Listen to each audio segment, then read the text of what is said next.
I chose the topic, why did the #MeToo campaign never reach developing countries? And first off, I'd like to present data gathered from the CNN, which in turn gathered it from UN Women, which says that 35% of women globally have experienced physical or sexual violence.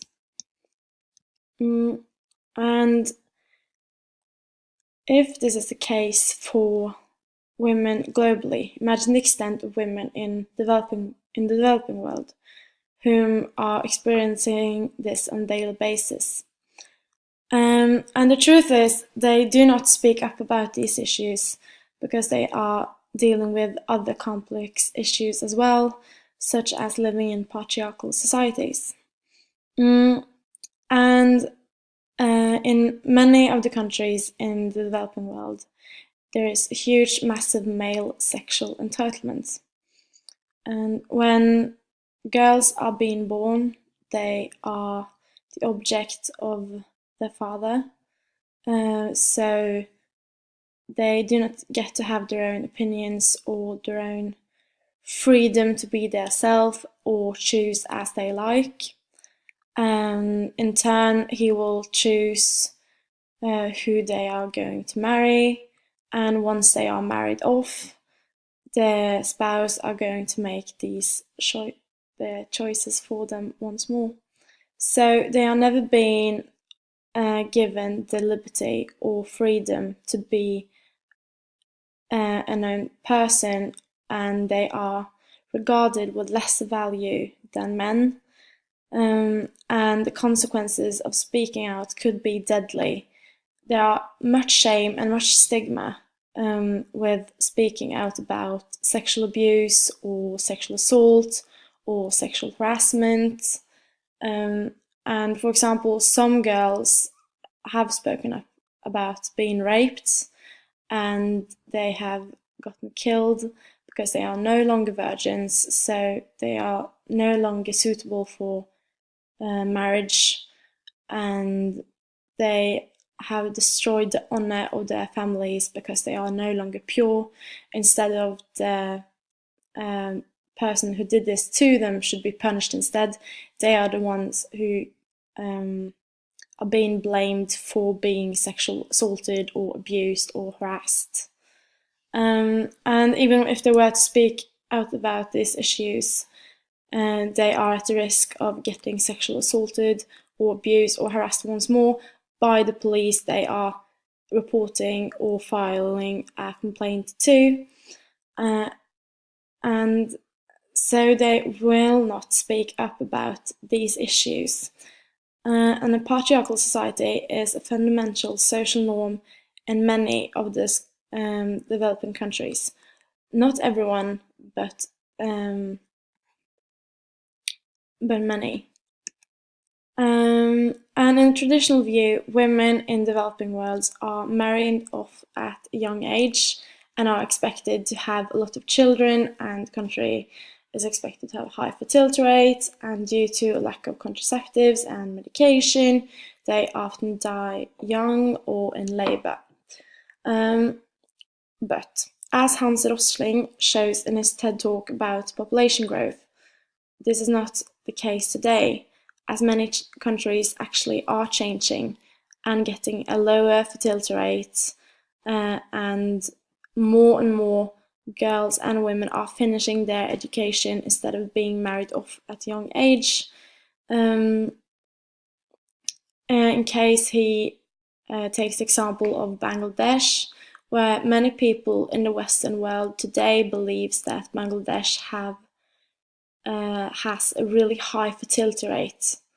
But the truth is actually that Bangladesh have a fertility rate of 2 point something. So every woman has, in general, 2 or 3 children. But still, there are women today living with these issues and that still are married off at a young age. And the consequences of early marriage is no education, and that they might be illiterate, and in turn this could lead to them not knowing about their human rights and believing they have lesser value than their male counterparts.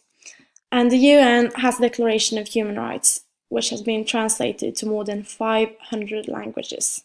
This data is recovered or gathered from the UN.org, so it's straight from the source. And simply the knowledge of its content might be enough to create a spark of which could in turn enlighten a movement. But women does not have the resources to know about its content if they are married off and illiterate. So even if it is translated to the language they speak, they will not understand it, or if they did not finish their education, they did not learn about it, or if they are living in a home where someone decides for them that they should not know about their own human rights. And declaration also give the UN permission to enter countries with protective forces if the human rights are broken. But sadly, often the sovereignty of all states triumph and lets a country or state continue to break human rights. And the UN needs to think about a long-term alternate solution, but also often they can't find one. So women are still living with sexual assault and sexual violence. And sexual violence is the misuse of power towards women. And we know that in the developing world, sexual violence is often recurring in intimate relations, like the relations between a father who are supposed to make the decisions for them, or their intimate relation with a partner. But also, sexual violence is trafficking and rape as a tool of war in conflict zones. And all these things are happening because of a male entitlement. And child marriages only worsen the case. And not knowing about their human rights and not knowing about their value is stopping women from speaking up about it. And even if they were to speak up about it, they know that it might have deadly consequences. But still, some have tried, and there has been attempts at the movement. And I would like to quote the Washington Post. But for all the early anticipation that things had changed forever, in many countries the #MeToo movement either fizzled or never took flight. And what this means that when the #MeToo movement happened in our Western world, we were quick to anticipate that things had changed forever on a global basis.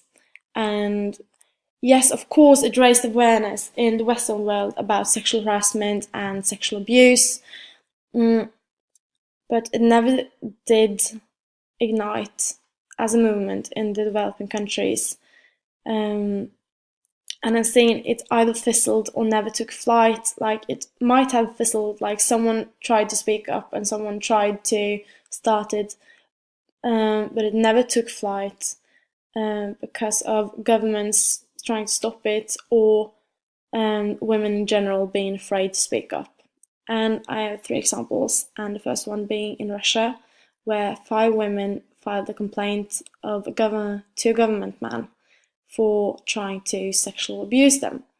And he refused and said that he had done nothing wrong, and in turn he didn't get the punishment.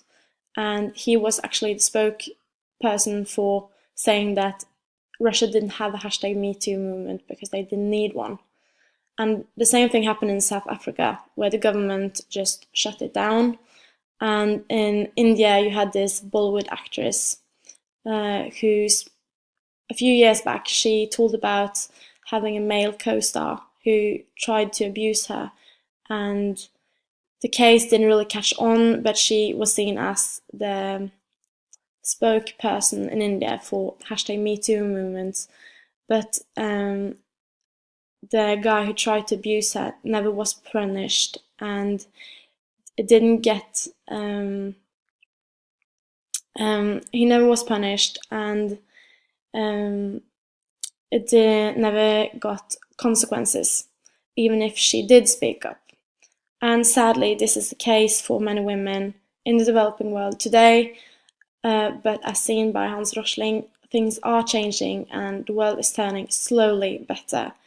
And I hope that one day women all over the world, if they are being a victim to sexual abuse or assault, harassment, violence, they have the ability and the foundation to speak up about it. And these are my sources. Thank you very much.